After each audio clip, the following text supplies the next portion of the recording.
Today we're putting the iPhone 15 Pro Max camera to the ultimate test: street photography.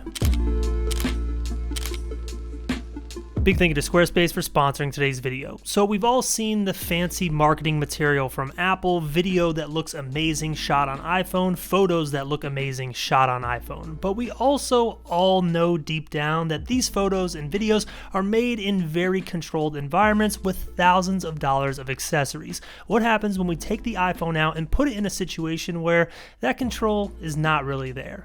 That is what I wanted to find out in today's video, and in my opinion, street photography is the type of photography where you have the least amount of control. There's so much happening around you.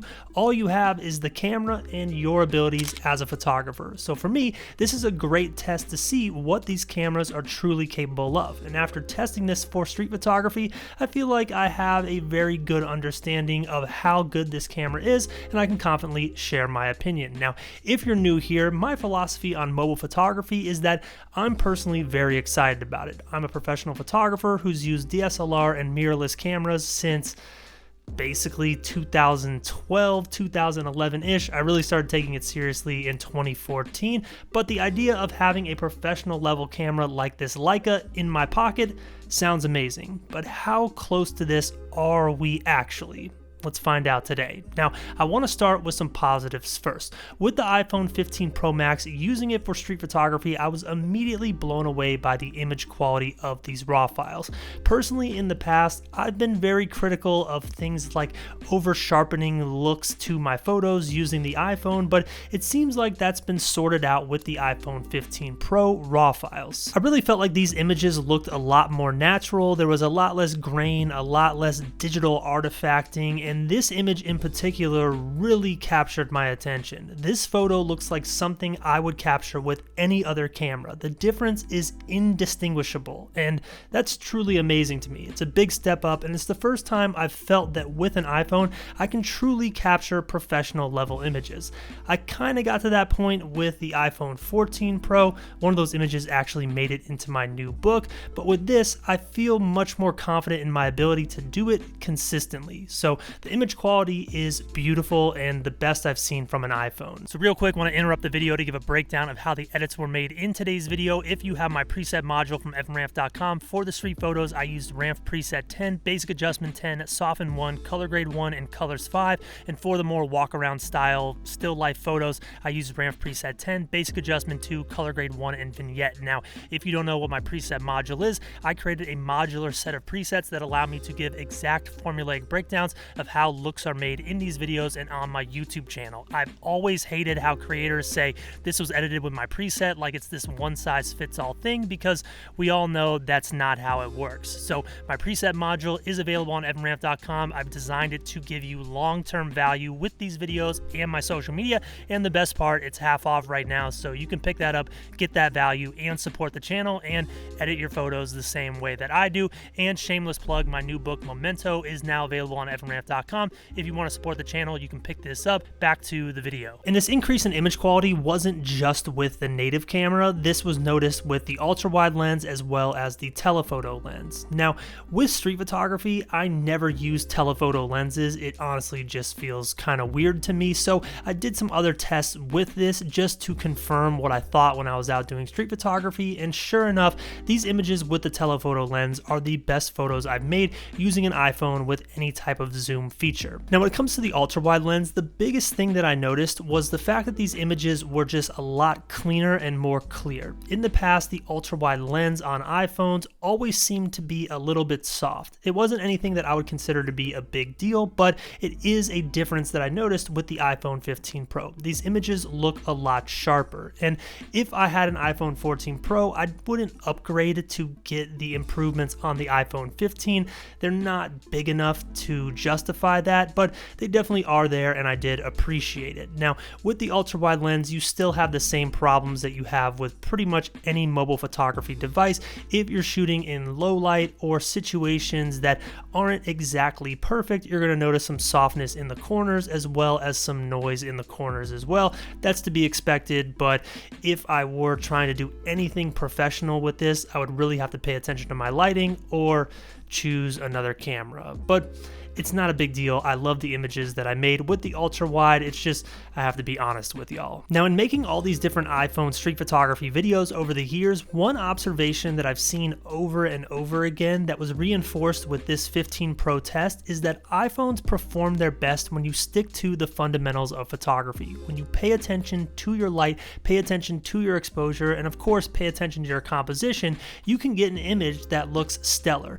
These cameras make less than stellar photos when you put them in situations that are not the best. Sometimes as photographers, we can be lazy and rely on our DSLR or mirrorless camera and the lenses we're using to compensate for less than ideal scenarios. With iPhones, that compensation is not always there. So pay attention to things like your lighting, your exposure, and you're going to get a better result. A pro tip that I noticed when I was out using the 15 Pro is make sure that you adjust your exposure manually. Now, when it comes to iPhones, you have to remember that this is a consumer product. This is being made for the masses, and most people want a balanced exposure. But when you're out shooting, if you're trying to create more artistic style or creative images, it benefits you to click on that screen and bring your exposure down or up to get the lighting exactly how you want it.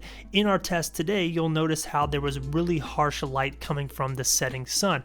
If I just let the camera do its thing, those highlights were a little bit harsh and blown out. But when I adjusted the exposure to give me the result that I wanted in my image, those photos looked great. Now, all the images today were captured as RAW files. The thing with iPhone RAW files is they haven't changed much over the years. In my opinion, these RAW files edited exactly the same as previous models that had RAW files as well. I used my preset module on these and I got a good result. They're not the exact same as RAW files from a mirrorless camera, mainly in the colors. I felt like they were a little bit harder to work with, but that's the case with almost all iPhone RAW files I've seen over the years. So in my opinion, the RAW files behave the exact same, just the quality of them is better with the 15 Pro. Now, with RAW files, there is something that was a big problem for me, especially in this street photography test, but I'll tell you that in a second after I thank today's sponsor, Squarespace. Squarespace has always been an important part of my photography business with my website, evanramp.com, but this year they became an even larger part of my business with the release of my new book. Without Squarespace, this launch would not be possible.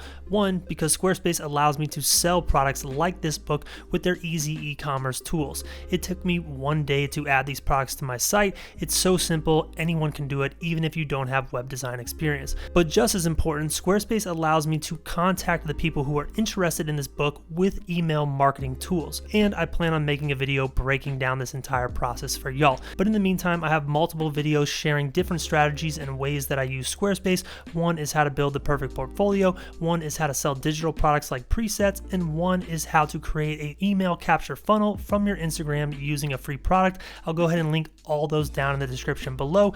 If you're a photographer looking to take your business to the next level in 2024, no one makes it easier than Squarespace with their web design tools as well as their email marketing tools.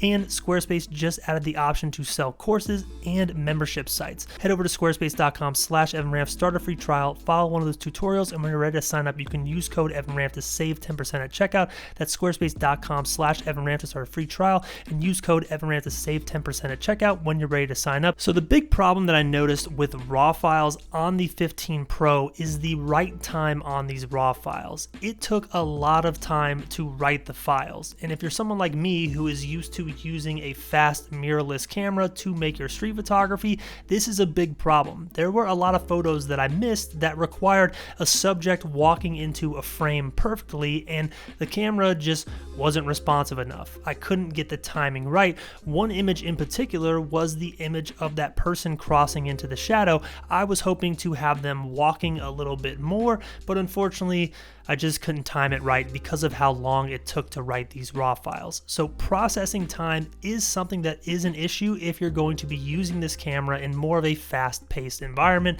like street photography, automotive photography, or maybe sports or action. But for 90% of people, this is not going to be a big deal.